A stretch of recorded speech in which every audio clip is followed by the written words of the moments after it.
ici, à la sortie de la salle. Pour éviter que vous vous précipitiez tout à l'heure. Alors, dans 6 minutes exactement, je viens avec les conférenciers et M. d'Avignon. Tout le monde est là, je vous rassure.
En plein cœur de Bruxelles, face au parc de Bruxelles et au Palais Royal, trône l'une des plus anciennes institutions du pays, l'Académie royale des sciences, des lettres et des beaux-arts de Belgique. Cette prestigieuse institution fait battre le cœur de la recherche scientifique depuis plus de 200 ans. C'est le roi Léopold II qui décidera en 1876 de son installation dans le palais d'Orange, à proximité immédiate du palais royal. Aujourd'hui, dans la Belgique devenue fédérale, le souverain est toujours protecteur de l'Académie. Mais l'institution, bien que relativement autonome, relève directement de la Fédération Wallonie-Bruxelles pour son financement. Elle est représentée par son président et son secrétaire perpétuel, nommé par leur père. Elle compte plus de 350 membres belges et étrangers, répartis dans les 4 classes. La classe des sciences, la classe des lettres et des sciences morales et politiques, la classe des arts et depuis 2009, la classe technologie et société. Les différentes classes se réunissent au rythme d'une réunion par mois, au cours desquelles sont présentés des travaux et sont mis sur pied des concours, des subventions ou des événements. Depuis 2009, l'Académie a mis sur pied un projet inédit, le Collège Belgique, avec le parrainage du prestigieux Collège de France. Son but, créer des ponts entre la société et le monde scientifique, en offrant à tout un chacun, curieux, néophyte ou chercheur, un accès direct à la recherche, tant à Bruxelles qu'à Namur. Les salles de l'Académie accueillent aussi des manifestations artistiques et culturelles d'artistes renommés. Les concerts de l'Académie royale encouragent la production des compositeurs belges et étrangers en organisant plusieurs fois par an des rencontres musicales de haut niveau dans le cadre prestigieux du Palais des Académies. Toujours dans cet esprit de renouvellement et d'ouverture, l'Académie a lancé, en étroite collaboration avec les académies de médecine et de langue et littérature, un autre projet, le Collège des alumni. L'idée générale de ce collège est de mieux associer aux académies les nouvelles générations de chercheurs. L'Académie est aussi un important éditeur. C'est même l'une de ses missions fondamentales. Outre les traditionnels travaux des classes ou la prestigieuse biographie nationale, l'Académie publie les travaux de ses membres et de chercheurs méritants. Elle propose une concentration unique de sujets riches au carrefour de toutes les disciplines, publiées tant sous forme imprimée que numérique. L'Académie abrite de nombreuses collections. Une bibliothèque riche de plus de 850 000 ouvrages, venant des 4 coins du monde, propose son savoir au grand public. Carrefour sans équivalent de coopération entre savants et artistes belges ou étrangers, elle s'inscrit dans des objectifs de diffusion de savoir au public les plus larges et sur les sujets les plus différents. Privilégier la qualité des contenus, promouvoir la diffusion, stimuler la réflexion. Telles sont les missions de l'Académie qui resteront bien nécessaires dans un monde en forme de tourbillon.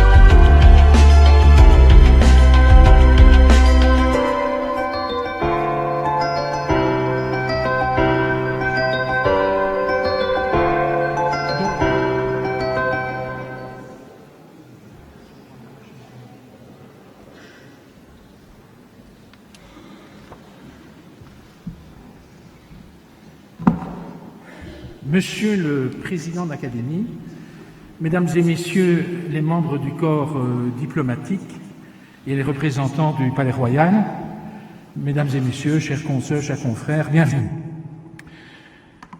Je commence par une citation de quelqu'un qui, à mes yeux, reste peut-être le meilleur historien de l'idée d'Europe, Jean-Baptiste Durosel, qui a écrit des pages admirables dans L'idée d'Europe dans l'histoire, publié en 1965. L'Europe étant une construction de l'esprit humain à partir d'une réalité géographique mal délimitée, il y a eu, depuis que les hommes y réfléchissent, une immense variété d'Europe. Ceux et celles qui ont eu la chance d'écouter Luc Van Middelaar hier soir à l'Académie n'ont aucun doute en la matière, et je vous rappelle ce petit film de 3 minutes, les slides qui se sont succédés, qui ont montré combien cette histoire européenne avait été mouvante et que ces éternels changements de frontières, finalement, étaient toujours aussi la conséquence de guerres, et il n'y en avait pas qu'une, il y en avait beaucoup, et je rappelle tout de même que c'est un des mérites qui est le nôtre aujourd'hui en tant qu'Européens, en tout cas depuis 70 ans, les puissances qui se faisaient habituellement la guerre en Europe ne la font plus. Lorsque nous nous sommes vus avec Jacques Attali et Michel Draguet, voici 1 an et demi, nous spéculions sur la nécessité de faire de la prospective à partir d'un ouvrage que j'avais lu d'ailleurs en son temps, de Jacques Attali, Une brève histoire de l'avenir. Une brève histoire de l'avenir qui vient d'ailleurs d'être éditée, et la mention mérite d'être soulignée. Nouvelle édition remise à jour en vue des expositions du Louvre à Paris et au Musée des Arts Royaux à Bruxelles. Donc, je vous invite, évidemment, si vous ne l'avez déjà fait, à aller parcourir cette exposition. Notre problématique était donc de nous projeter dans le futur.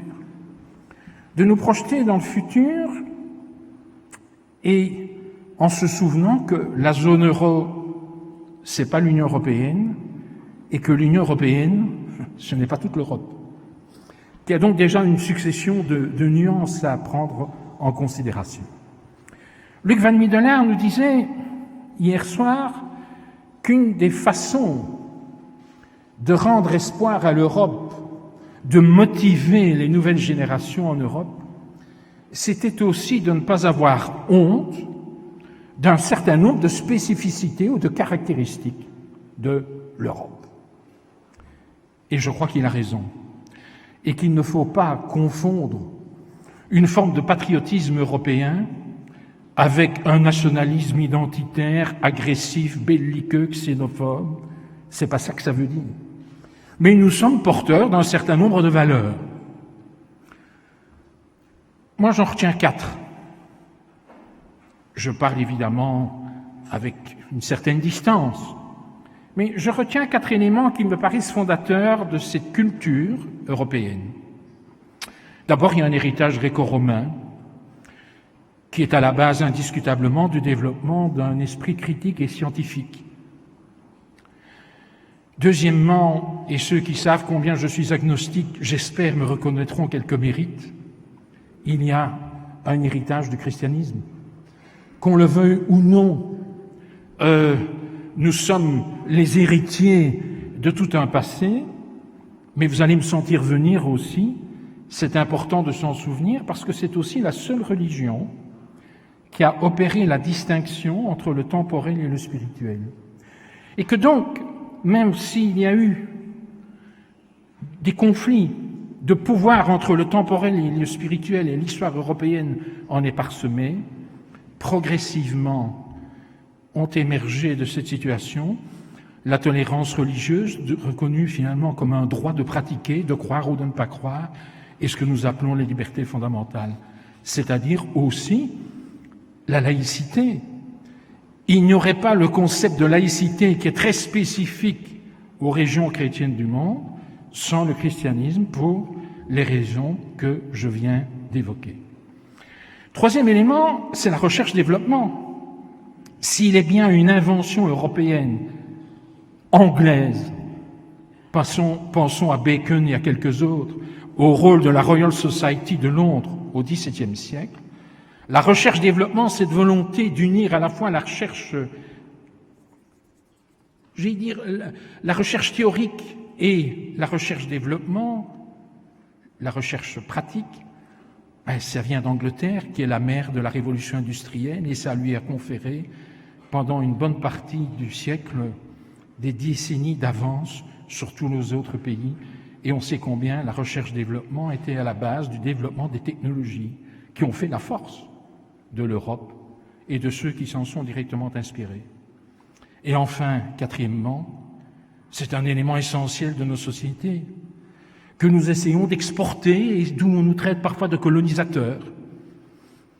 Il y a des réflexes qui jouent contre l'Europe, contre les pays dits occidentaux qui s'en sont inspirés, mais c'est tout l'héritage des droits de l'homme. Les libertés fondamentales, l'égalité, la liberté, la fraternité, les droits sociaux, la liberté de presse, etc., etc., etc. Tout cela est un des grands héritages de la fin du XVIIIe siècle, des révolutions et des modalités qui n'ont cessé d'évoluer au fil du temps depuis cette période. Donc, il y a là des caractéristiques. Est-ce que nous pouvons en être fiers? Oui. Est-ce que nous en avons parfois peut-être abusé? Oui. C'est clair, il faut le reconnaître. C'est ce qui a permis, notamment les technologies, les armements sophistiqués, à l'Europe de dominer le monde et d'être encore considérée aujourd'hui à juste titre, même si les années ou les décennies se sont écoulées, comme,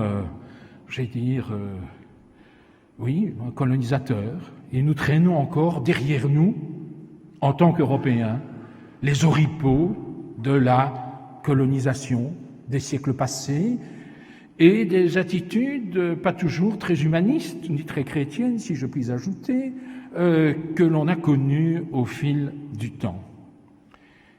Mais l'Europe a été un centre de culture, un centre de domination politique, militaire, économique. Mais cette Europe s'est diversifiée, ses pouvoirs se sont érodés, le nationalisme a perdu de sa vigueur au cœur de l'Union européenne. Un certain nombre d'États, ce qui est extraordinaire, ont accepté de déléguer une partie de leurs compétences. Et vous avez là deux mouvements, qui vont un peu en sens inverse. Plus vous déléguez des pouvoirs et une souveraineté dont on attend qu'elle s'affirme, pas partout, hein, on entend certains discours anti-européens, mais dans le même temps, l'Europe a perdu, en tout cas les pays constitutifs de l'Europe, pris individuellement, ont perdu considérablement de l'influence dans le monde. Il était donc important, dans cette perspective, avec un regard sur l'histoire et un regard sur le futur, non pas simplement de s'interroger entre Européens, entre partisans assidus de l'Europe, sur ce qui se passait ou ce qui pouvait se passer. Il était essentiel que puissent participer à nos travaux des hommes et des femmes remarquables d'Asie, d'Afrique, d'Amérique. Il est important que nous ayons aussi leur diagnostic, que nous sachions un peu ce qu'ils pensent, quelle est leur vision du devenir de ce continent qui a été à la pointe du développement et je refuse d'être considéré comme un décliniste. Débat fort à la mode en France pour l'instant, n'est-ce pas? Il faut bien dire que cette Europe-là connaît quelques moments d'hésitation. Et il me paraît qu'une rencontre comme celle-ci, nous sommes ce soir environ 350, ça témoigne d'un intérêt vivifiant. Par ailleurs, je signale que tous nos débats sont accessibles en direct au moment où nous parlons sur Internet, puisqu'il y a un streaming live. Donc, je vais dire qu'il est important, après tout, nous sommes l'Académie royale des sciences, des lettres et des beaux-arts de Belgique. Nous sommes à Bruxelles, ici à côté du Palais Royal, à côté de toute une série d'institutions imposantes, au cœur de la capitale de l'Union européenne tout de même, ainsi que de tant d'organisations internationales. Je crois qu'il nous revenait de poser ces questions et de nous efforcer d'y répondre dans la diversité. C'est de ces échanges divers que naîtront peut-être des inspirations nouvelles. Mesdames et messieurs, merci pour votre présence. Et je passe maintenant la parole à quelqu'un que vous connaissez bien. Je m'adresse surtout aux Belges, mais les étrangers aussi, vu sa carrière internationale, le vicomte Étienne d'Avignon, qui était vice-président de la Commission européenne, qui est ministre d'État et qui, bien sûr, est aussi un de nos académiciens, puisqu'il est membre associé de la classe Technologie et Société, au même titre que Jacques Attali d'ailleurs. Étienne, tu as la parole.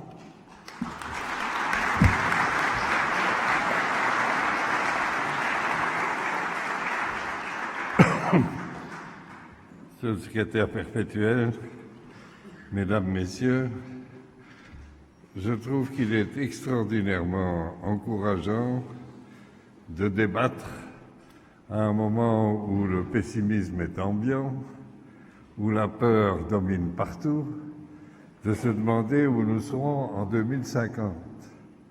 Nous ne nous demandons pas si nous serons en 2050, nous nous demandons ce que nous serons en 2050. Je trouve que c'est une idée excellente à un moment où, si on regarde la situation européenne, l'Europe n'a jamais été confrontée à autant de dangers véritables. Un danger de sécurité que nous n'avons plus connu depuis la fin de la guerre froide, sous une forme tout à fait différente. Il ne faut pas croire que les événements qui se passent autour de nous ne peuvent pas constituer des menaces pour nous dans le sens véritable du terme. Nous avons des évolutions dangereuses dans notre société. On parle de populisme et ça va bien au-delà de ça. La situation hongroise et la situation polonaise par rapport à nos valeurs sont des situations extraordinaires dans le sens non prévu. Et nous avons une culture de l'action dans laquelle on distingue ceux qui sont dominés par le court terme. Le court terme dans la définition politique, c'est vraisemblablement, parce que je vais être optimiste, dans les 15 jours qui suivent, et le long terme est dans les 6 semaines qui suivent. c'est un peu court par rapport aux questions concrètes, précises, dans des domaines qui vont de la politique à la science, à la société. Et c'est de tout ça que nous allons débattre cet après-midi.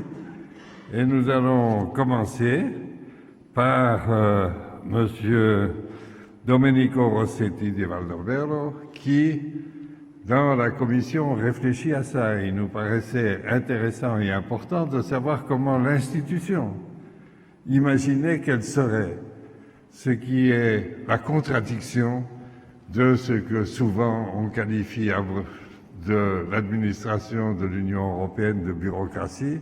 Une bureaucratie ne pense pas à des sujets comme ça.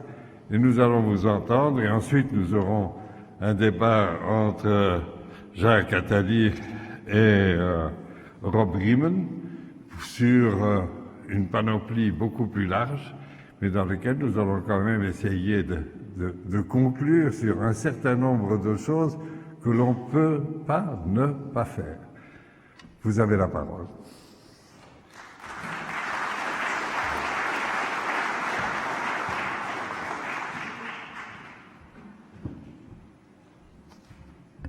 Monsieur le Vicomte, Monsieur le Président, Monsieur le Secrétaire perpétuel, chers collègues, chers amis, je suis très heureux d'être avec vous pour débattre d'un sujet qui est extrêmement difficile.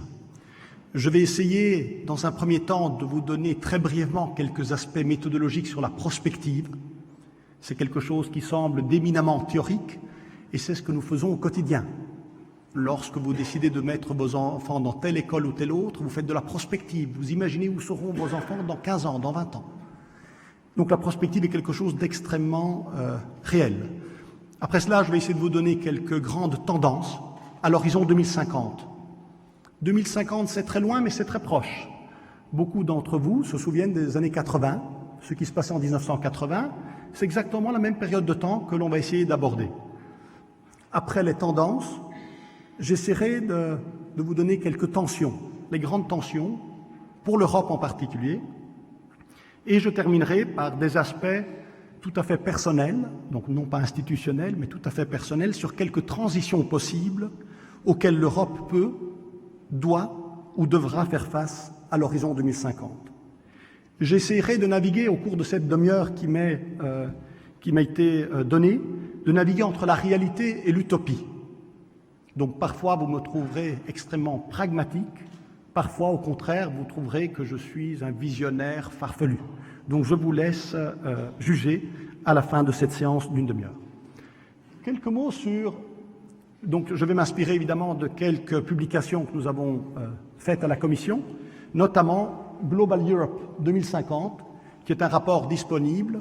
Je suis certain que sur votre tablette ou autre PC, vous trouverez tout de suite la publication Global Europe 2050. Quand on parle de méthode, d'abord, il y a un vocabulaire extrêmement riche. Surtout, je me permets d'utiliser des slides en anglais, sachant qu'il y a pas mal de collègues qui parlent plutôt anglais que français. Vous avez une panoplie de terminologie. On parle de foresight, de forecast, de monitoring, horizon scanning, technology assessment, road mapping, impact assessment, et j'en passe et des meilleurs. Il y a dans la communauté de prospective des grands débats. Et vous avez les quantitatifs et les qualitatifs. J'ai essayé sur ce transparent de brièvement synthétiser quels sont les débats entre ces grandes méthodes. Vous avez d'un côté, en haut à droite, ce que j'appellerais les prospectivistes qualitatifs, les visionnaires, qui essayent de renifler l'air du temps. Quels sont les enjeux de demain? Ce sont souvent des experts qui peuvent essayer de déceler quels sont les grands défis de demain. Est-ce que le facteur religieux sera ou non un élément important à l'horizon 2050? Quel type de l'identité régionale? Est-ce que c'est quelque chose qui va augmenter ou diminuer? C'est quelque chose d'éminemment qualitatif, alors qu'il y a aussi une autre façon de faire plutôt de la prévision, du forecasting, en utilisant des modèles. À la Commission, on utilise énormément ces instruments pour notamment les impact assessments, les évaluations d'impact. Lorsqu'on parle de réduction de gaz à effet de serre, d'objectifs de renouvelables, on doit quantifier. Je résume souvent ces méthodes. D'un côté, en haut à droite, c'est l'amour de la lettre, Il faut une belle histoire, il faut un scénario qui tienne la route. À quoi peut-on s'attendre à l'avenir? Et de l'autre côté, en bas à gauche, c'est la force du chiffre, c'est la quantification. Si on fait ça, on peut s'attendre à telle réduction du PIB, par exemple.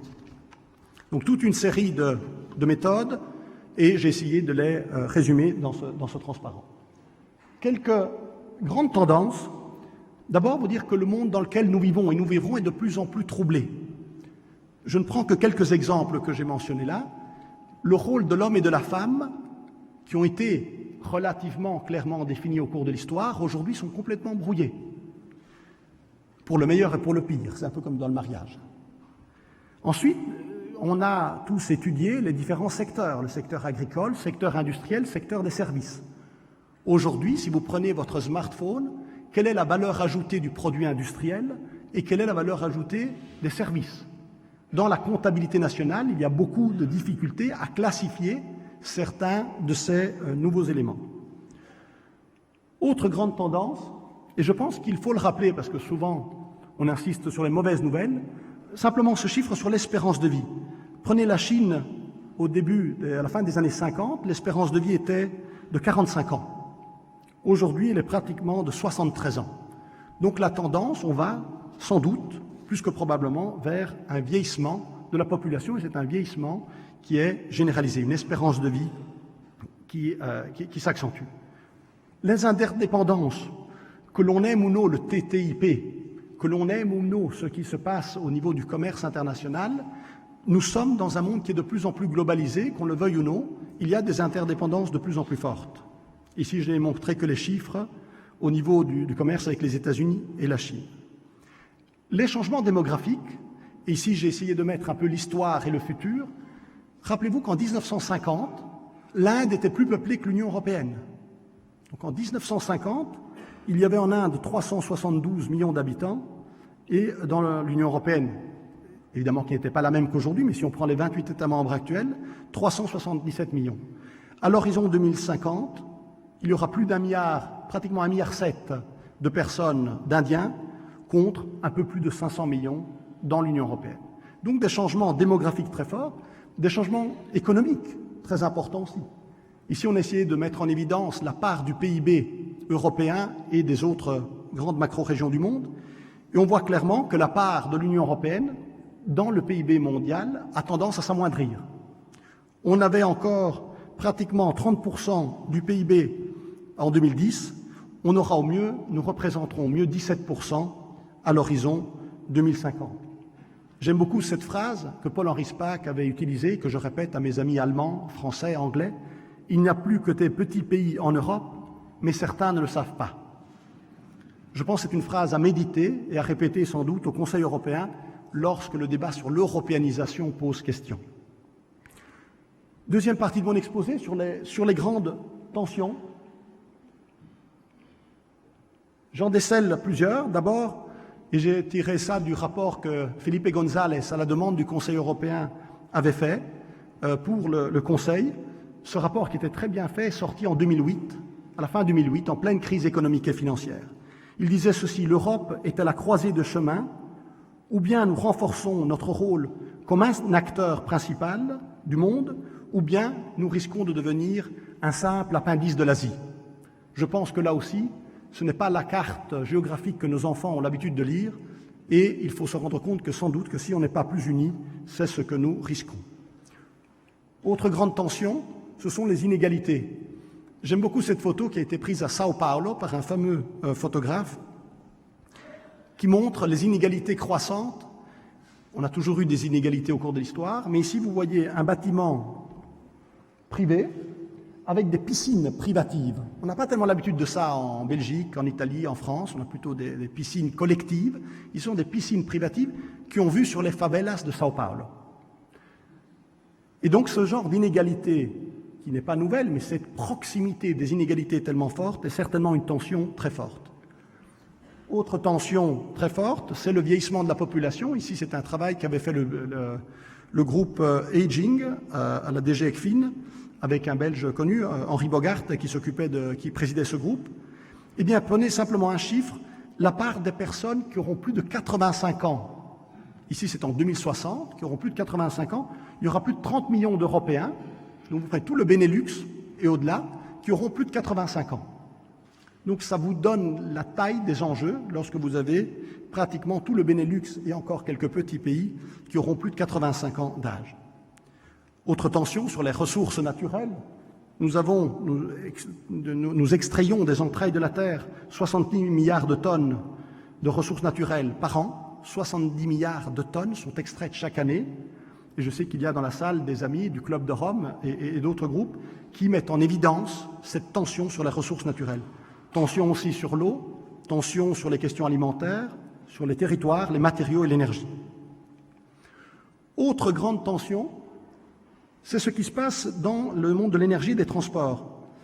Au cours de l'histoire, depuis des centaines et des centaines d'années, le temps consacré au transport est grosso modo de 2 heures par jour par personne. C'était pour aller chasser, c'était à cheval, aujourd'hui c'est dans les embouteillages, mais grosso modo dans le monde, 2 heures par jour. Ce qui a énormément changé par contre, c'est évidemment la vitesse. Depuis la Deuxième Guerre mondiale, on est passé du cheval au TGV, à l'avion, et ce qui est encore la tension la plus forte, c'est la consommation énergétique pour le transport. Donc c'est cette courbe ici, en bleu, le transport est dédié à l'énergie. Autre tension, en particulier pour l'Europe, c'est un drapeau que vous connaissez bien, que j'ai dans mon bureau bien sûr, qui montre la consommation de pétrole en bleu et la production de pétrole en Europe en jaune. Donc c'est la sécurité d'approvisionnement énergétique qui est aussi une tension très forte. Autre tension, c'est la concentration des besoins. Quelques villes, Tokyo, Séoul, New Delhi, São Paulo, toutes des méga-cités, des villes de 20-30 millions d'habitants, avec tout ce que cela engendre en termes de pollution de l'air, en termes de production de déchets, en termes de congestion. Donc c'est certainement une grande tension pour l'avenir. En Europe, nous n'avons pas, à part Londres, qui est une ville assez grande, Paris, qui sont des villes, mais par rapport aux villes asiatiques ou latino-américaines, sont des petites bourgades. Qu'est-ce qu'on peut voir comme enjeu pour les villes européennes? D'abord, le vieillissement et vraiment le shrinking cities, des villes qui perdent vraiment leur population. Nous avons un bâti environnemental et un patrimoine culturel très important qu'il est difficile de rénover. Lorsque vous avez un terrain vierge, il est beaucoup plus facile de construire que lorsque vous avez évidemment des bâtiments classés et autres. Et puis, autre élément dont on ne parle pas assez, en Europe, nous avons développé le NIMBY, tout le monde le connaît, Not in my backyard, mais on a de plus en plus en Europe le banana, Build absolutely nothing anywhere near anything.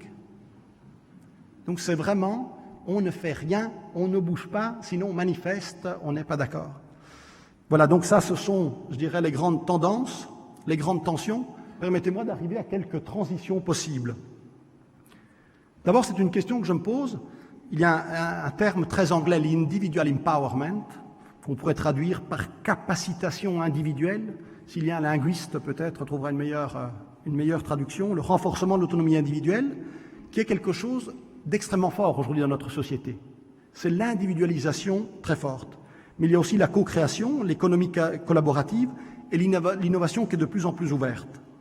Alors, est-ce que ces éléments ne sont que des petits éléments classiques du capitalisme, ou bien l'innovation technologique et l'innovation sociale vont-ils complètement transformer la société?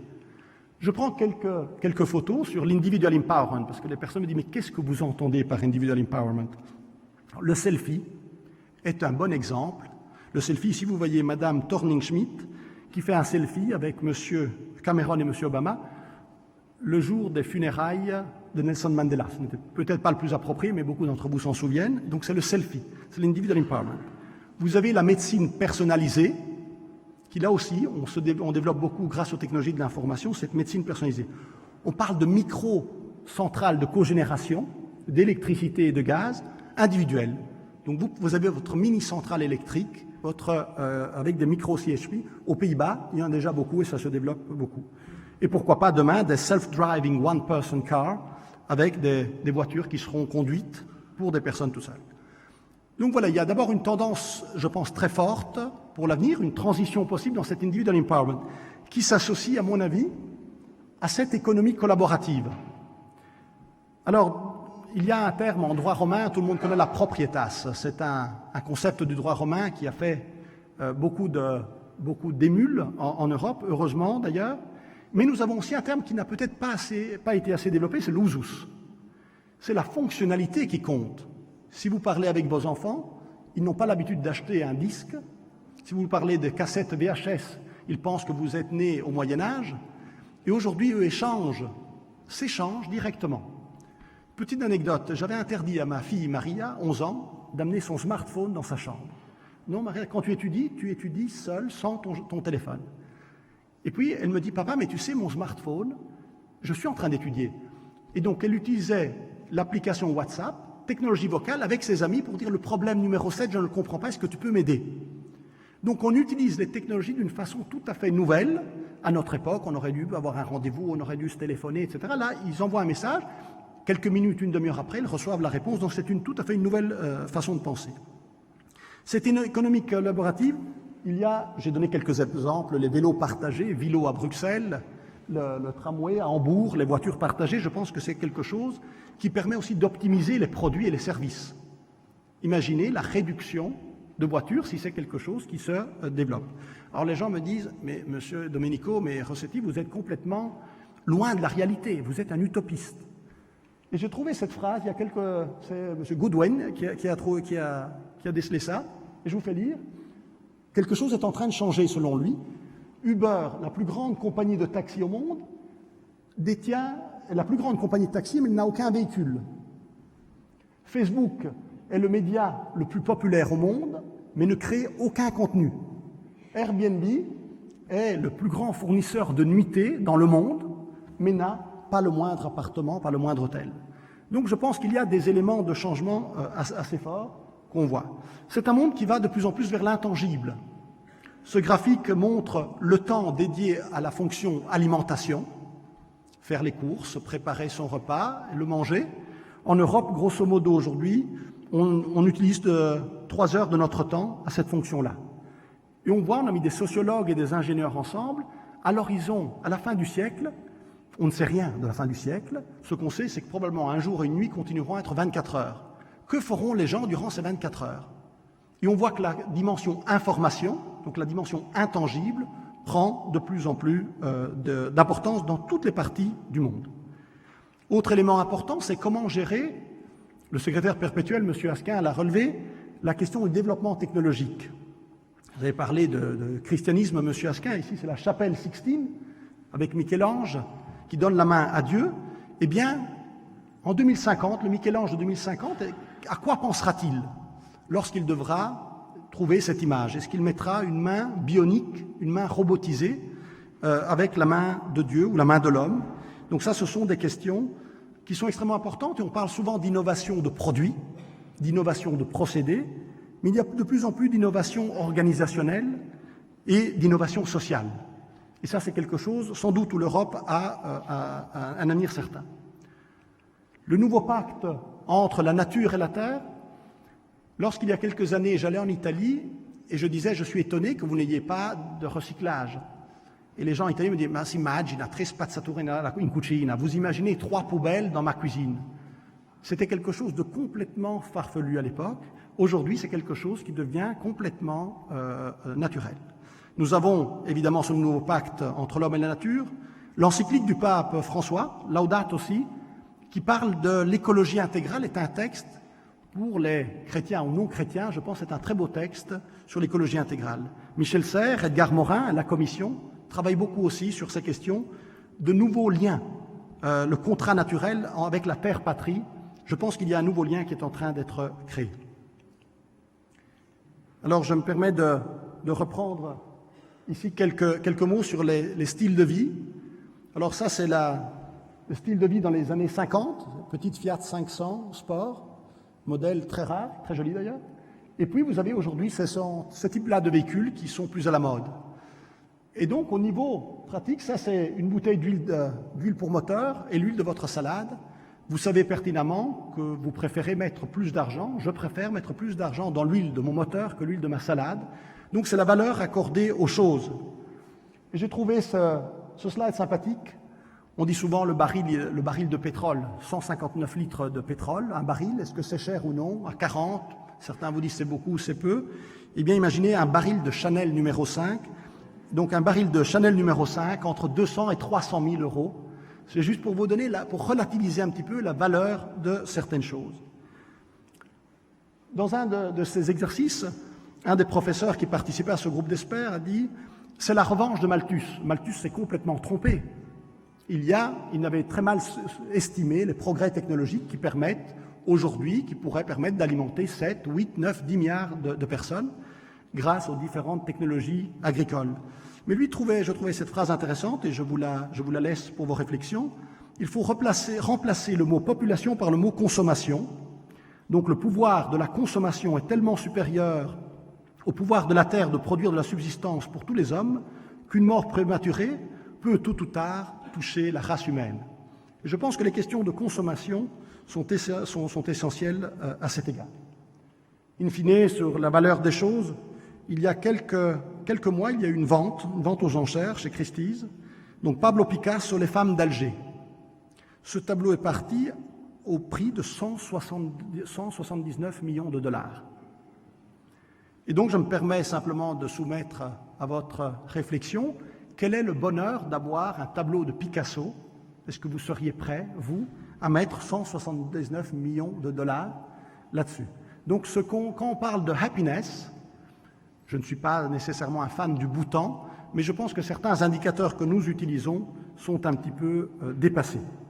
Quelques conclusions, en essayant d'être positif aussi sur le rôle de l'Europe.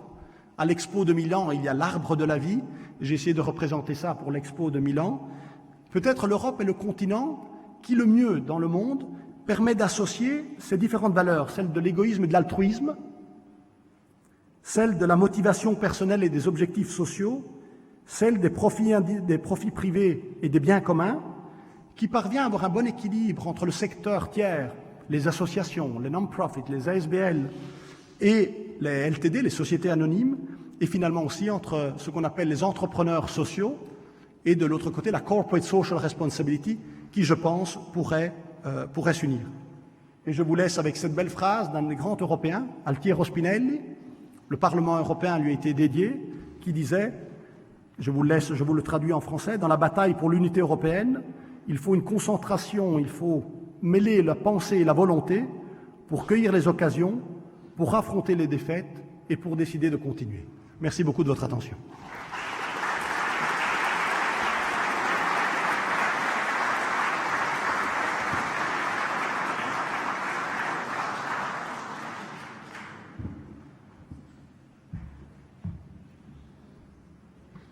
Je voudrais maintenant inviter M. Attali et M. Riemann de venir nous rejoindre ici et simplement pendant qu'ils s'installent, rappeler quand nous parlons de 2050 et la brillante présentation que nous avons entendue m'y a fait penser, c'est que fondamentalement, les pères de l'Europe avaient une obsession, c'était que l'avenir ne soit pas une fatalité, mais qu'ils aient des instruments de la développer et, dans toute la mesure du possible, de la maîtriser. Je crois que c'est exactement la situation dans laquelle on se trouve aujourd'hui.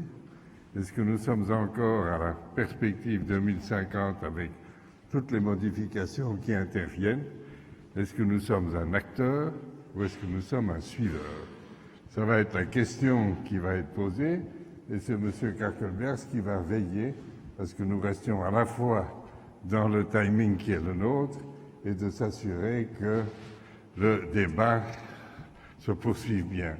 J'ai évidemment renoncé à présenter Jacques Attali. Une présentation courte de Jacques Attali dure un quart d'heure. Une présentation complète de Jacques Attali termine la conférence. J'ai pensé qu'il accepterait de ma part de ne pas faire ça, parce que vous le connaissez, et puis surtout, parce qu'il préfère dire ce qu'il a à dire que m'entendre parler de lui. Merci.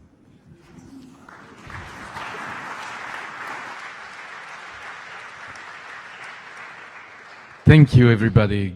Good evening. We shall go on in English for the good and better understanding from each one another here tonight. Well, my first question for you, Rob Riemann. Are you still a European believer or a Euro enthusiast? I would love to be European. I aspire to be European. But the key thing is that, in my perception, to be a European has nothing to do with the EU. In fact, I think we should sue the EU, get them to court, and to make sure that they will not use the term Europe anymore, because basically it's nothing else than an economic union. And a lot of misunderstanding of what Europe is all about is because this economic union is supposed to be a European Union, but it has nothing to do with what Europe is all about. It's one of the problems we are facing now. So that's the first thing. Let's make sure that the economic union will call themselves just be an economic union. This presentation was about an economic union. It had nothing to do with Europe. And if we can get this misunderstanding out of the air, then we finally can talk about Europe and get to young people and students and make them clear what it means to be European. Same for you, Jacques Attali. Is there still for you a European spirit? There may become one day a European spirit. It's not real for the moment, but it has to appear. There are a lot of things that have been said before, right? I should first think I need to comment. First, I want to thank Michel and Mr. Asquin to have organized this meeting based on my book and this wonderful exhibition that is in charge. And second, I would like to make some small comments about what have been said. Not to play as a professor correcting what has been said, but just to complete. First, about the impact of religion on the nature of Europe. I was surprised that if Christianism was mentioned, Judaism was not. Because there is no Christianism without Judaism, and Judaism is as the basis of what Europe is about. And Europe is first a dialogue between Judaism and Greece, which gave birth, among many other things, to Christianism. Not to be forgotten, because it's at the core of the definition of Europe. Because the dialogue between Judaism and Greece led to one fundamental idea, the idea of unity. One God, one reason, one cause, one science.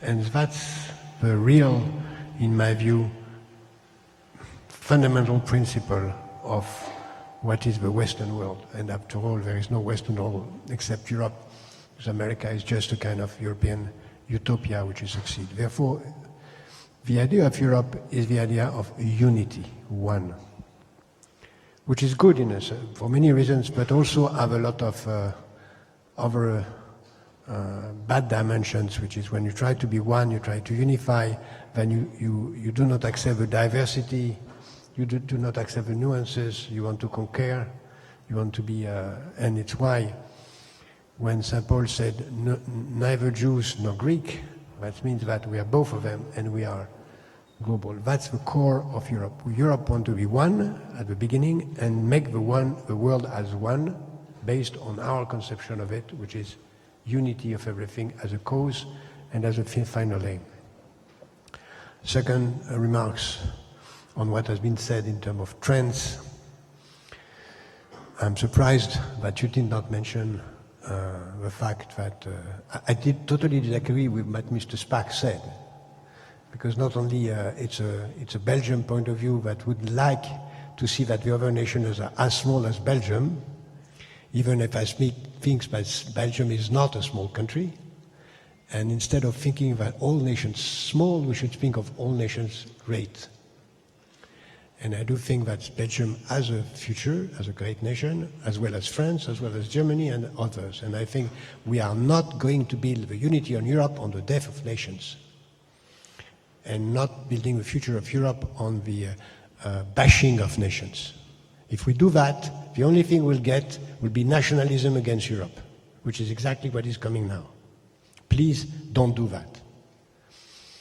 Second, I will comment also on the demographic issue. In my view, what was missing in the presentation was the fact that there are also some problems in Europe in the relations between nations, and there are problems in the world. If I have to remember only one figure about 2020, it would be the fact that in 2020, mankind will be 9 billion, 2 billion more than today, and out of the 2 billion, 1 will be in Africa. Africa will be 2 billion, and out of these 2 billion, 1 will be less than 18 years old. That's the core of our future. The 21st century is not going to be a century of Asia, it's going to be a century of Africa. Either for the best, if we get to succeed in seeing Africa to develop, or for the worst, if we see the whole of Africa coming to Europe. That's the most important question. Europe, in terms of demography, don't forget that if we see the figures, by the way, in 2050 there will be less citizens of United States than citizens of Nigeria. There will be, of course, more Indian than Chinese, you have said, but there will be almost more Turkish than Russians. And if you follow the trends, more French than Germans. That's what is 2050, that we have to remember. Another dimension of 2050 that should be remembered in terms of demography is the mobility of population. In 2050, if we stay in the world where we are today, which is a world of freedom, of movement, of ideas, capitals, goods, we'll have mobility of persons. It's impossible to keep a mobility of capitals and goods if we don't have a mobility of persons or labor. Therefore, that means that in 2050, we'll have a lot more worldwide of movement of population. Today, 200 million people are living in another continent than the continent they were born. It will be at minimum 500 in 2050. So it's not a crisis, it's a opportunity, what we are living now. Of course it is an opportunity. Us Europeans, we see our population declining. Of course our population is going, the chance of our future is to see the migration to Europe, to swallow overpopulation, to integrate them. That's the chance of Europe. Don't forget that all European nations have as a name, the name of invaders. All European nations. And then we should be happy to that if we are able to organize it. If not, what is the most important question of Europe today?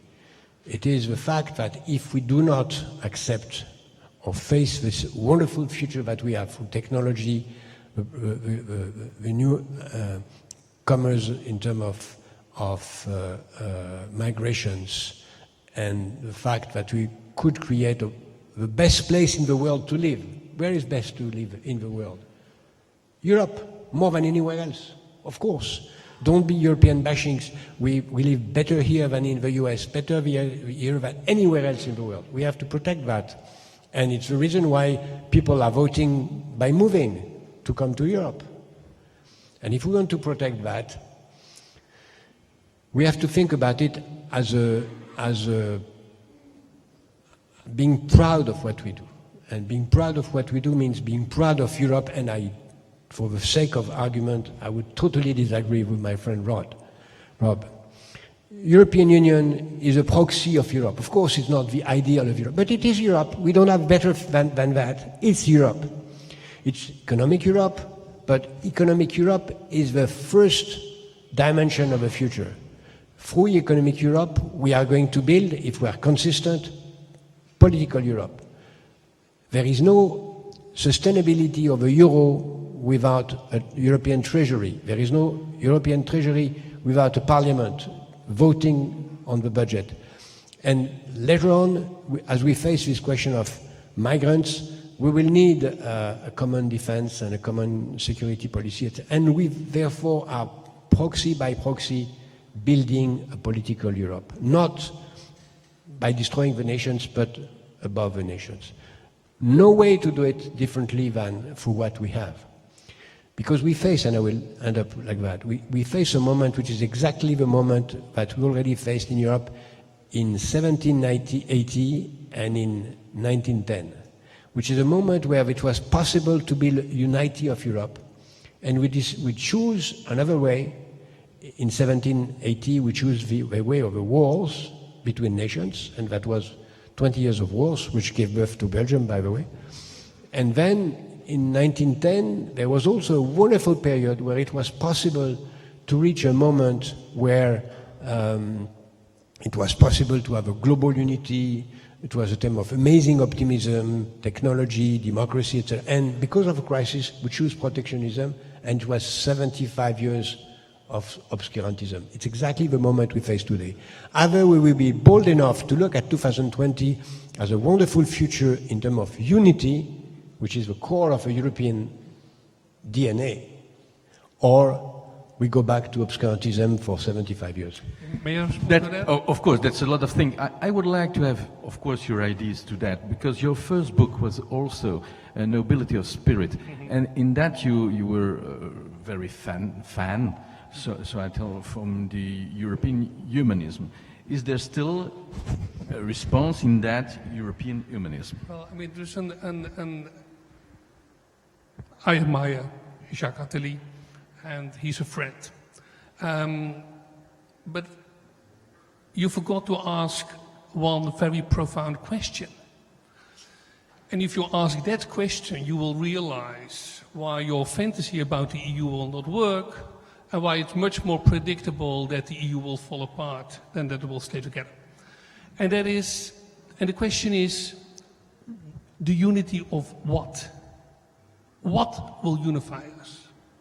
So this was a question I addressed 10 years ago to a Dutch European Commissioner, Mr. Bolkestein. He was then European Commissioner, and he gave a lecture on what it means to be European, but it was very vague. Nobody understood anything of it. So I asked him, I said, look, you're European Commissioner. Please tell us what makes us a European. Then we know.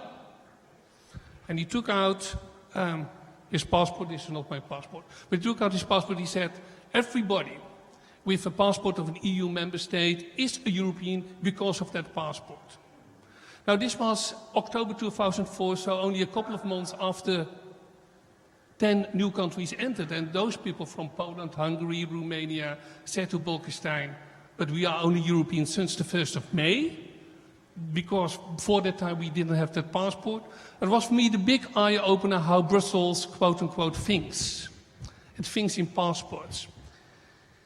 If you want to know the future of Europe, we have to go back to the past, because there were some extremely intelligent people who made some predictions long time ago, which unfortunately all became true. Let's go back 150 years ago to Nietzsche. Young Nietzsche, 26 years old, professor, gives 5 lectures on the future of education. In his lectures, 150 years ago, he already said, my students, I pity you, because the school of civilization has been taken away from you. You will only be educated in what's good for the economy and what's good for a bureaucracy, nothing else. This was 150 years ago. It was the first prediction of the organized stupidity, what is nowadays called education. Fast forward, Ortega y Gasset, in the 20s, already made the analysis, we are not living in democracy, we're living in a mass democracy. And a mass democracy is something which can develop into totalitarianism, which it did, and it can be done again. Then in 1920, Musil gives a lecture on helpless Europe. He says, look, the world of humanism is gone by. We are now living in the technological age, and I have no clue whatsoever what that will mean, how it will keep our civilization together. This was 1921. In 1946, Rencontre Internationale in Geneva, Jean Guivinot, Julien Bendin, Denis de Rougemont. And they all spoke about the fact, Stephen Spencer said it, he was there as well. He said it pretty clear. He said, look, Europe is facing the danger that it will all become a museum, which it is, at least for many Americans and people from China, and a bank, which is also true. Why? Because we lost the spirit of Europe. And so the only thing, and I know you will agree with me, the only thing that really can unite us is not economic interest, which is the fantasy of the EU here, Because the EU is not spending any money on education. They do not know how to spell the word culture. They cannot even spell the word l'esprit or soul or whatever. All these things don't exist here in Brussels. Brussels is based on economic interest, but economic interest will never be able to unify us. Europe is based on political values, well, now and then. That Hungary already became an official fascist state is okay with them. That Mr. Orban can say, well, we can't have those refugees because we are a Christian nation. I mean, the EU cannot do anything against Mr. Putin. Putin is the official leader of the fascist world. He's spending money on Le Pen, on Mr. Wilders, and so on and so forth. The EU keeps silent on all these issues. So the political betrayal and the political hypocrisy is already there as well. It can only be what Nietzsche understood perfectly well. It has to be what then Patočka repeated later, and what Václav Havel understood so well. It has to be the cultivation of the human soul. Which is what culture is. Cultura animi philosophia est.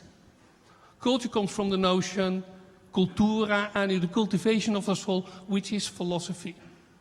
This is the thing which has been taken away of education. This is the thing which has been taken away of youngsters. This is the reason why you will not get 1,000 people to go on the street and say, je suis Européen. But you can have millions of people to go on the street to say, je suis Charlie. The political class, this Europe, this European Commission will not solve anything because they do not understand what the problems are. This is not a new phenomenon, this is an old thing. You know, Jatana Mosca already wrote on the ruling class, and the ruling class is always an expression of the society as it is. So if we talk about a society in crisis, the ruling class is the exponent of the crisis. They will not solve the crisis, they are the crisis. We can only solve things when more and more young people start to understand, A, that the EU has nothing to do with Europe, that it is an economic union, when they will start to realize that the educational system is one form of betrayal and only making them fit for some business world or for some bureaucracy, and that we have to give them the world of culture and philosophy back, as you are doing with your works. That's the thing to be done. And if we keep on thinking of, that all will go well, and it's all bullshit. It's all bullshit. It will not work. I mean, this whole prediction of 2050, that has nothing to do with Europe. It has nothing to do with Europe. If it goes on the right side, we will have a form of fascism back all over Europe, which is possible. If it goes on the other side, we will all come trapped in this fantasy of science and technology, and that science and technology will fix everything. Well, already Wittgenstein knew that that was not true. So, we have to think through these things, and we have to start thinking about, what will unify us. Okay, that's a good question. It's also the question from, well, it's not a kind of prophecy, but it's a question, what's the future for European youth? Well, I want to continue to tease my friend, Robin, but I always think that, and more today, that we are free behavior in front of political action. One is to say, it was better before, let's go back. It is your behavior. The second will say, it was not better before, it's not going to be better later, let's play as it is. It is the behavior of almost all politicians. And there's another behavior who says, it can be better in the future, let's do it. It's my behavior. It can be better in the future, let's do it.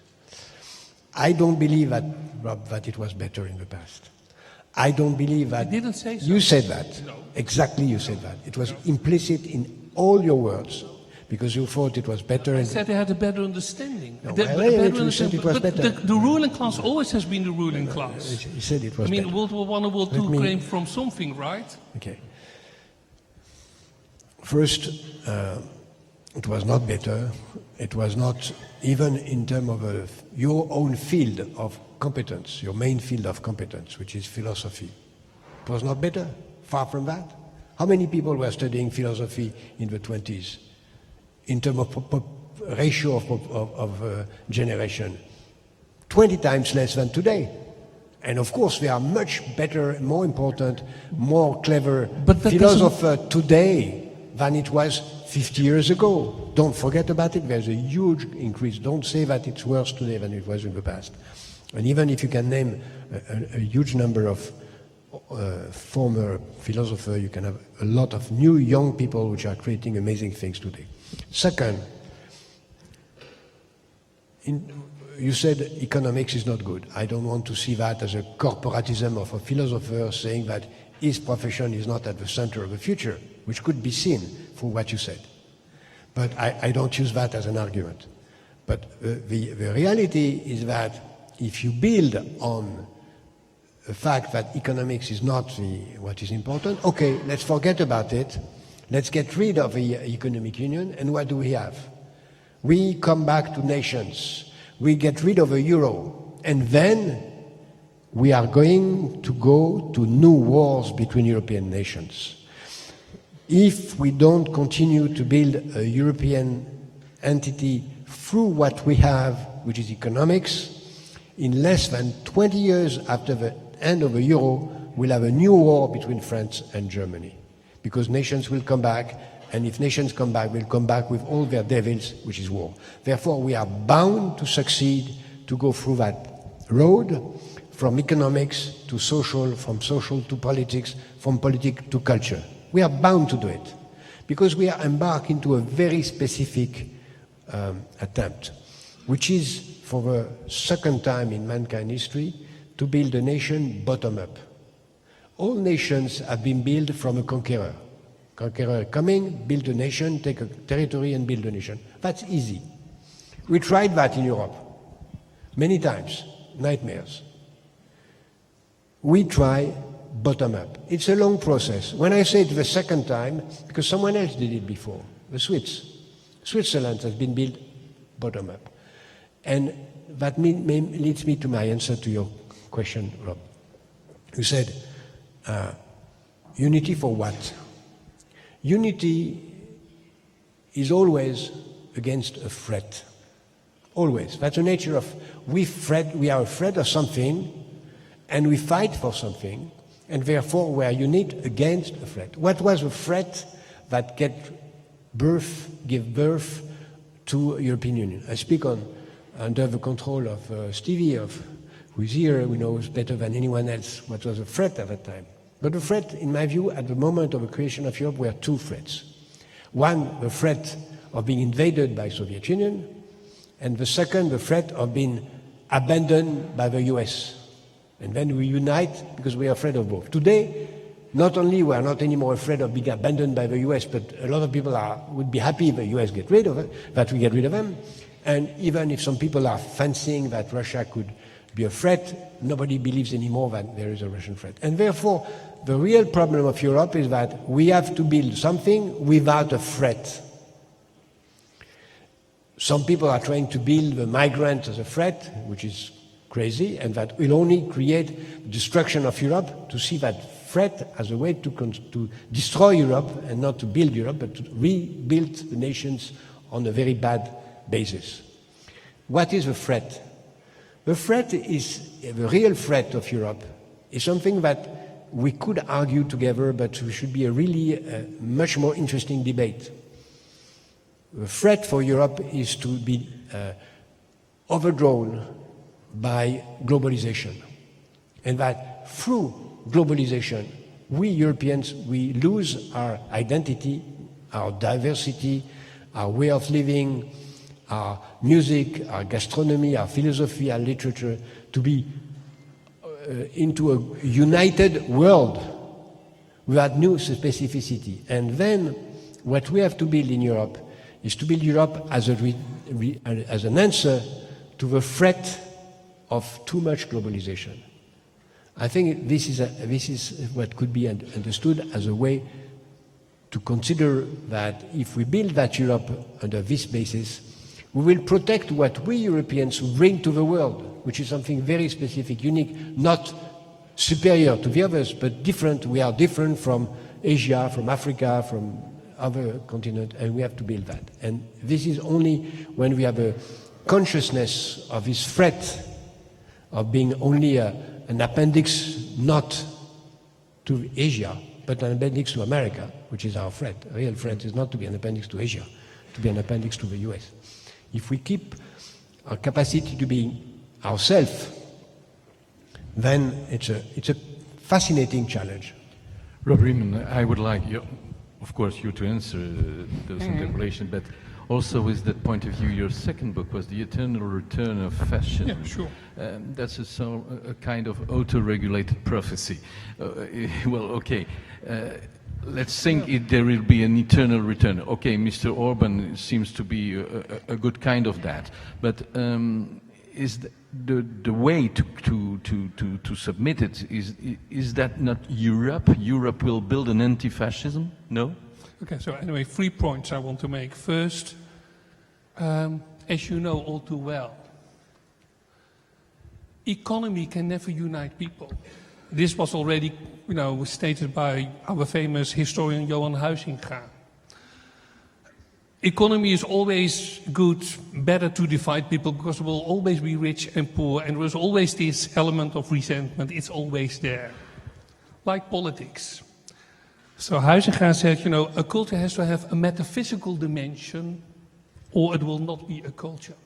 You cannot dismiss the metaphysical dimension if you want to unite people. That's the professor of theology that's speaking now.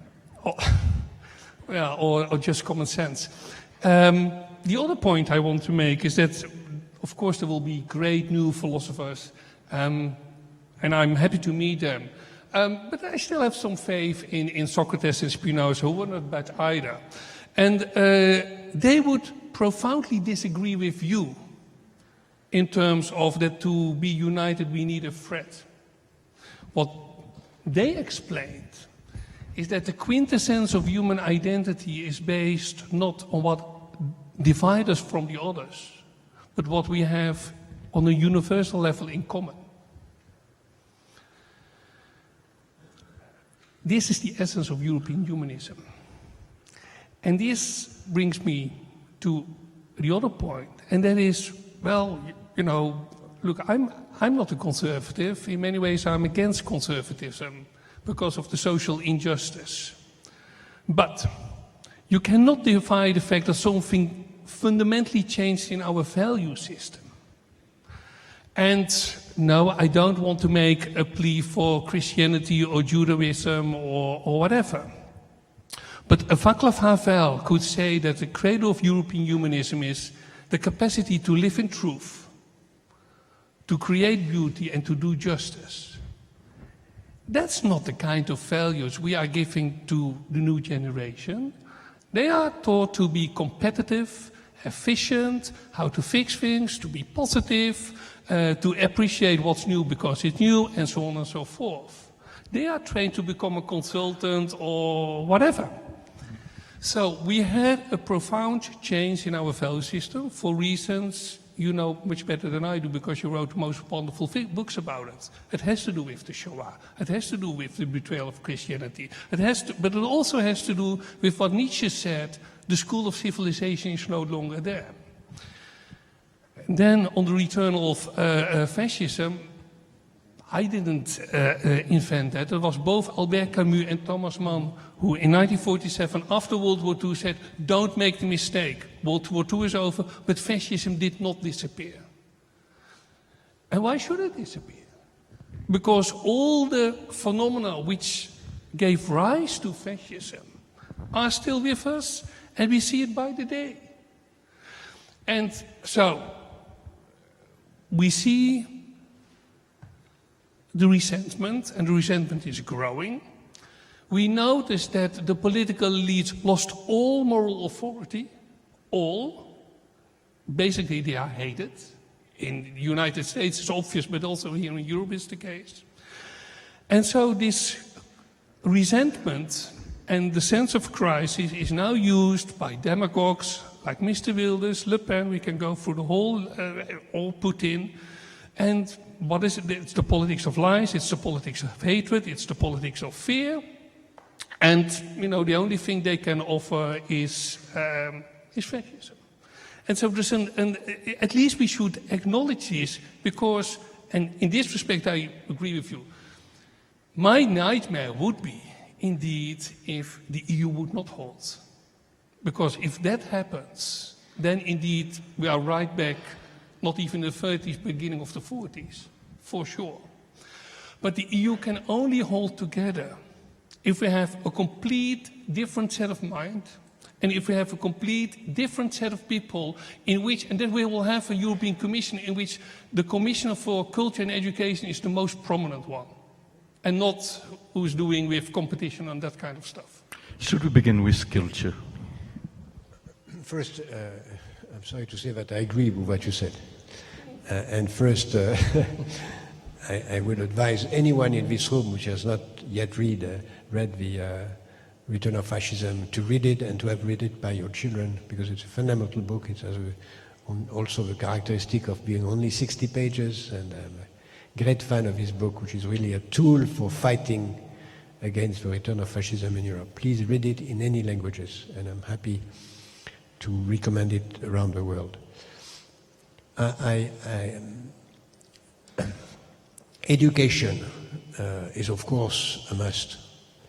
But first, education is more than ever and has to stay a privilege of nations, not of a European entity, because it has to be done in different languages, and therefore, if there is only one competence that to stay to a government, it would be education, even at the moment of Europe. Therefore, I do not say that education should not be the first. In my view, in any reform program, the first thing to be looked at is what we do for children at the age of 3. And when I work for reform programs in France, my first proposal was about not economics, not whatever it was, reform of the education for young people at the age of 3. I do believe it's fundamental. But in my view, it is not the competence of a union, because it has to stay at the nation level, because it's done in different languages, different cultures, etc. But for sure, it is number one. What Europe can do is to propose best practices, exchanges. We have an Erasmus for students. Why not an Erasmus at a lower level? Why not an Erasmus for vocational schools, etc.? That's for sure, it's fundamental. But in my view, what will unite Europe is not education. It's a dream. A dream. We speak of an American dream, and Americans are proud to speak of an American dream. If you speak of a French dream or a Belgian dream, people are laughing. It doesn't mean anything. That's a shame that we are laughing when we speak of a Belgian dream or a French dream or a Dutch dream or even of a European dream. Therefore, the role of us who try to think about Europe is to crystallize what could be a European dream. And it's not so difficult to make it appear. It's enough to compare that to the rest of the world. The rest of the world is a nightmare when we compare it to the paradise of what Europe is today. And Europe may become a nightmare of fundamentalism, of lack of tolerance, etc., etc. Therefore, the European dream is to build on what can be freedom, solidarity, altruism, what I call selfish altruism, which is the best way of understanding good behavior for the future. If we can build on that and explain that the history of Europe with its barbarism, recent barbarism, and its success has led us with a feeling that we have built a society with the best individual freedom, the best balance between the right to have any kind of religion if it is private and to tolerate the religion of the other, the balance between social democracy and individual freedom. We are the best society in the world. Be proud of what we are. The European dream is much better than any other dream in the world. It's the balance between freedom and altruism. And I think this balance, which is properly European, is really an aim for 2050. Is it so that selfish altruism that Jacques Attali named in a few seconds, well, is that a kind of building spiritual European dream? Is that our touch?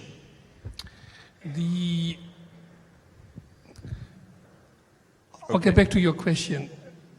My fear is, I agree with you that we are still extremely privileged compared to the rest of the world. But we were also very privileged in 1912 and 1913. And suddenly, out of the blue, nobody expected it. It was a great illusion. It was there. And there is no writing on the wall, this will never happen again, because we know now that these things can happen again. And that's my fear, that by a wrong perspective, these things are happening again. Now, you know the essay by George Steiner on the idea of Europe, which we published in 2004. George Steiner is, for many reasons, he's famous, but he's also famous for his quote, "With the Shoah, with killing the Jews, Europe committed suicide." Europe committed suicide. And it committed suicide because it killed their own Europeans. The most outspoken, true Europeans of the Enlightenment were the European Jews. Try to imagine a world where we would not have had Nazism. What would Europe be?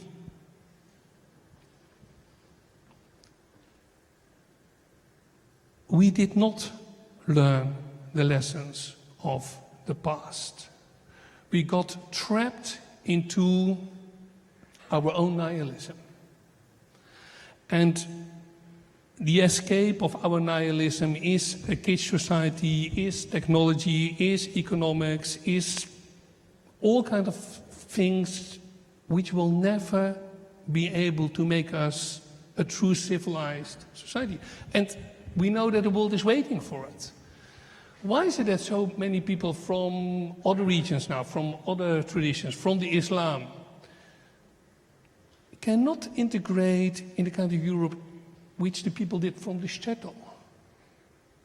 I think those people coming from the shtetl, for them there was a Europe of a Goethe, a Beethoven, a Kant, a Voltaire. And they could, we became in many ways a complete empty and decadent society. And so, again, it's still not too late. I want to be an optimist. If I would be a pessimist, I would become a banker probably. But but there are things to be done, and we are running out of time. We are running out of time, and it would be quite foolish to put our cards on the kind of ruler class which is here. And if we talk about education, it has to be liberal education, and it has to be an education in the values that truly matter. But there was this point is very important. Could we build Europe, or is it dead because we did a lot of mistakes in the past, and the fact that it's now today an economic entity makes it impossible to appropriate Europe because Europe is not anymore linked to ideas. And you said that Islam are not integrating in Europe because there's nothing to integrate. I don't agree. First, because if we see the Muslim populations, they integrate very well, except small number of people as everywhere. Remember what was said in Belgium about the Italians at the beginning of the 20th century. It's worse than what he said about Muslims today, about Jews, about Polish, etc. That's just a matter of time. And more than that. And we don't do that enough. And I was wrong not to mention it when I mentioned Judaism in order to add to the wonderful speech of our host on the dimension of religion. Islam. Islam is part of Europe. Islam was at the birth of Europe in the 7th century. One of the most important philosophers of Europe is a Muslim. It would be considered as Spanish today, but it's a Muslim, Ibn Rushd, fundamental thinker. And if we, in the European schools, have since a lot of time put Ibn Rushd as one of the most important pillars of education, it would be much easier for people coming from abroad to say, I am proud to be a European because my culture is also at the birth of Europe. When Ibn Rushd said,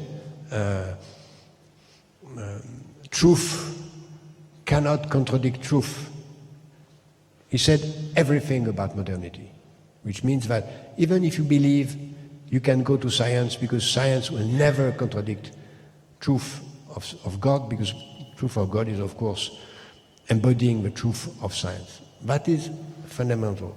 Therefore, I do think that Islam is part of Europe, therefore no risk if we are realistic about the fact that Islam is a part of the European culture, no risk to see them out of it if we are able to say it openly. And then Europe has been the melting pot of so many different cultures that I don't see any reason not to continue to that. Of course, Europe was a place where we saw a lot of barbarism, and the last one was the one you mentioned. But it did not happen only in Europe, it happened everywhere.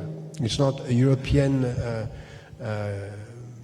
specialty. I mean, we saw a lot of massacres in Africa, in Asia, everywhere. It's a dimension of human being, not a European condition. Therefore, I don't think we should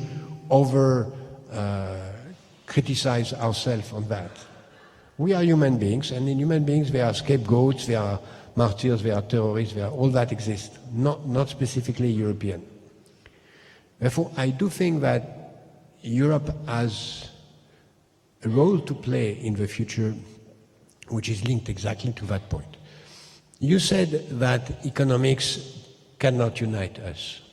It's a fact that economics is uniting us worldwide.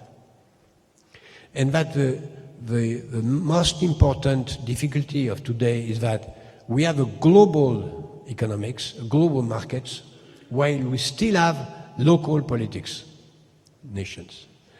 And it's clear that as long as we have only a global economics and a local politics, global economics will dominate on local politics. We don't have global politics, which means that we have global economics without global rule of law, which means that it will be a chaos. And we leave that. Then the challenge of the next 50 years is, can we build a global rule of law at the world level? But if we are not able to build a global rule of law at a European level, no chance to do that at the world level. It's why we Europeans pioneer of what should be done at the world level. We have been able to build a global economics in Europe through the common market and the economic union. And now we know, we have understood, we live it, that an economic union is not sustainable without a European rule of law, which means a democracy or a European rule of law. If we are not able to do it in Europe, no chance to do that at the world level, and it will destroy. It's why it's also our role as Europeans to be also the front runners, the vanguard, the leaders responsible for the whole of the world. We cannot fail. If we fail, the world will collapse in barbarism for the whole of the 21st century. Is there some kind of leadership still remaining for Europe tomorrow? Well, they told us the American leadership will fall down, and is there renewal for European leadership, and in which matter?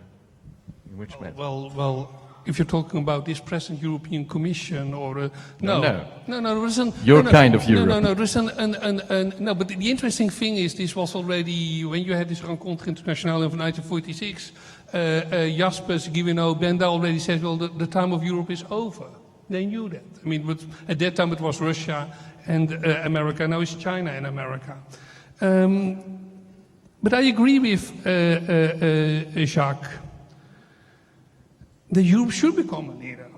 That Europe, in the sense that it has to accept a certain responsibility. What I disagree with is that, are the premises. If you keep telling us that global economy unites us, you have seen this picture of inequality. We know what is happening to the middle class. We know where the resentment is coming from. We also know where the financial crisis is coming from and what kind of deficit. We know about the figures of unemployment in the south of Europe and the rest. So it can't be the economy. It can't be neoliberalism. It can't be what we call casino capitalism. It used to be social democracy. But social democracy is gone. Okay, well, you still have Monsieur Hollande, but that's it. There is no social democracy anymore.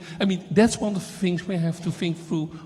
What happened? Again, my argument is that relates to a fundamental change in values.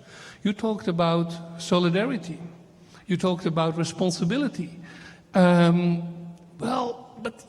That's no longer what key values are in nowadays society. If you go to the predictions of 2050, I was most shocked by the vision of what will happen with our technology. It was there, robots, transhumanism. Have we thought what that really implies? Do we understand the consequences of Ray Kurzweil's ideal of the singular man? When all of us, at least that's their dream, will be a fusion between a computer and a human being. So, no, that will not help us. For me, that's a kind of nightmare. It can only help us if we get back, and I totally agreed with what you said about the most important Islamic philosopher. We have to rethink our fundamental values. We have to rethink what's the meaning of truth. We have to rethink what is freedom. We have to rethink what's the dignity of man all about. We have to, and at the very moment we do that, then we can start thinking on what is the two questions of Socrates. What is a good life and what is a good society?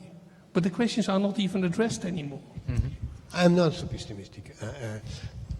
I have created some years ago a movement that we call positive economy, where we gather around the world people which are working in the interest of next generations. And it is fascinating to see the number of people, young and not young, which are not anymore individualist, which are interested in helping the others, which are also rationally have understood that the best way to serve their own interest is to be altruistic. Because altruism is a condition of a most efficient selfishness. That's selfish altruism. Yeah. It's fundamental, and it is not diminishing. On the contrary, it's growing.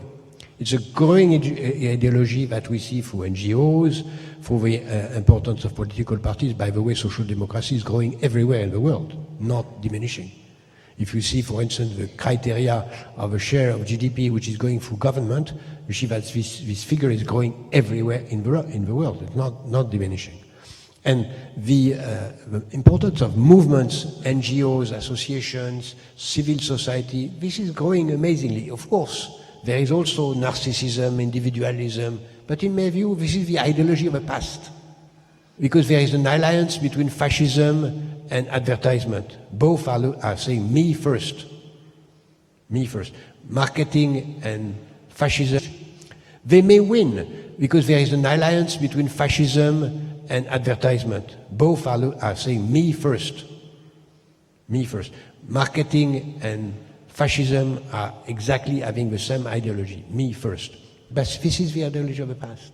Young people are more interested in altruism. And what is fascinating is that technology is pushing in the direction of altruism. What is collaborative economy? The fact that you understand that you are better when you help, that together you can do better than alone. But tomorrow with transhumanism it will be a dialogue with robots. Transhumanism is a threat.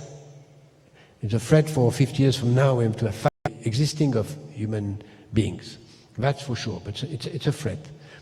And we should fight against it. But the trend today is fight against it. But it's another kind of threat. There's a threat on the existing of human beings. That's for sure, but it's a threat. And we should fight against it. But the trend today is to build a network economy where we understand that it's better to have a team spirit, to work together, that we are better to do something. And what is fascinating is that technology is not anymore a technology of individuals. Look at just two examples. One which is always, for me, fundamental, which is music. Music today has invented the peer-to-peer, and the peer-to-peer is everywhere. We do music together. The second is, what is the core of individualist society? Car industry. The car industry is dead worldwide. Who wants anymore to have a car? Nobody. People have begun to realize that when you have a car, you use it 3 hours a day. But it's better to rent a car when it is needed, and where there will be self-guided cars, it will be easier. Therefore, the symbol of narcissism, individualism, is dead. I will take your sentence about states using for the car industry and not states. They are dead, but they don't know it anymore. Not know it yet. And it will be another problem. But we are not anymore in that world. And fascism is nostalgia of that moment. If we are able to go beyond the threshold of that nostalgia, we have a wonderful world of altruism coming. And Europe is the birth of it. Well, both of you, two last questions, because time is gone by. Should intellectuals express more ideas, more debate about, Europe, each kind of Europe you mentioned, but should intellectuals take more place in the debate that they do actually? Rob Riemann. Jacques will now hate me, but I don't think there are many intellectuals left. Mm-hmm. He's one of the few. And I also disagree with him on the... No, look, again, the thing to be understood is that something happened in our set of values. At the very moment you understand that, you also understand what is happening with our education. You then also understand what's happening with our media, because, it lost quality in an enormous way. It became... I shall keep silent. Yes. And this is also the reason why we lost our small magazines and why there are much less public intellectuals. Yes, well, of course, and everybody can do the exception to the rule thing, but I know people who this, and I know whatever. But it's, quote-unquote, not the global trend. The people Jacques referring to, they may be the hope for the future, but they are not the global trend. And they are still not empowered, to change the world, to get rid of the elites which are now running us, this Davos bunch or whatever. That's the thing to be done. If we really want to make fundamental changes, we will never compete, I guess, with America or China in terms of technology. But what we have to understand, and again, it was there as well in that nightmare, this obsession, also coming from America, everything has to be smart. We need smart technology, smart cars, smart phones, smart defense. Nobody of those people is talking about wisdom. None of them. They are not interested in that. We have to take these, again, we have to give back the meaning to words. We have to think what democracy is all about. We are not living in a democracy. What's going on now in America with the presidential elections is a joke. It's a complete joke. I mean, it's money and it's a bunch of idiots. So, if that's presented to the world as democracy, of course the world will say, China will say, we know it better. We have to give back meaning to the words. We have to understand what the dignity of life is all about. We have to understand what really unites us. And then we have to remember what Europe was all about. And the whole tradition of Europe indeed was not being the best or the richest or the most technology, but it was about presenting certain moral values. Are we now presenting those moral values? Yves and Jacques will not believe that. Jacques-Attali, in some conclusion words. Yes, we are. Better than anywhere else. Yes, here in Europe, we have human rights, we defend human rights, we are court for human rights. Of course, it's not perfect, but it's much better than anywhere in the world. Look at only the criteria of death penalty, which is a very simple criteria. Death penalty doesn't exist anymore in Europe. It's the only place in the world where it doesn't exist anymore. We are pioneer on many fields, and we still are, and we still will stay.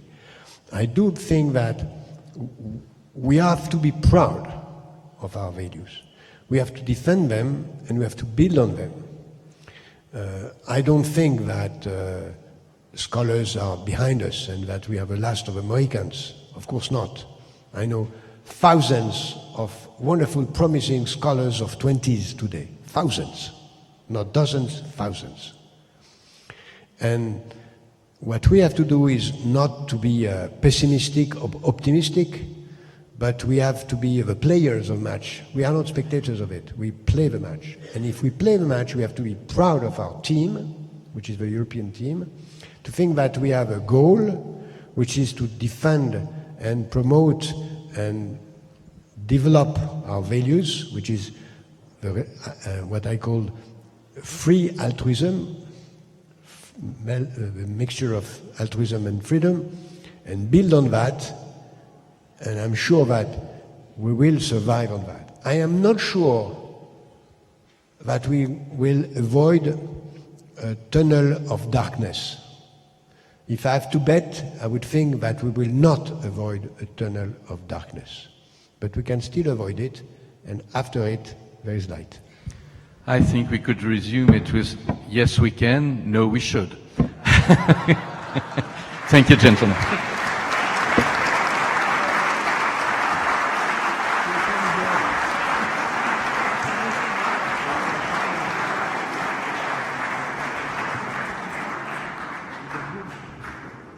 So, I think no debate of this kind could happen in many countries. And I think that is something that we have to be proud of. It's not...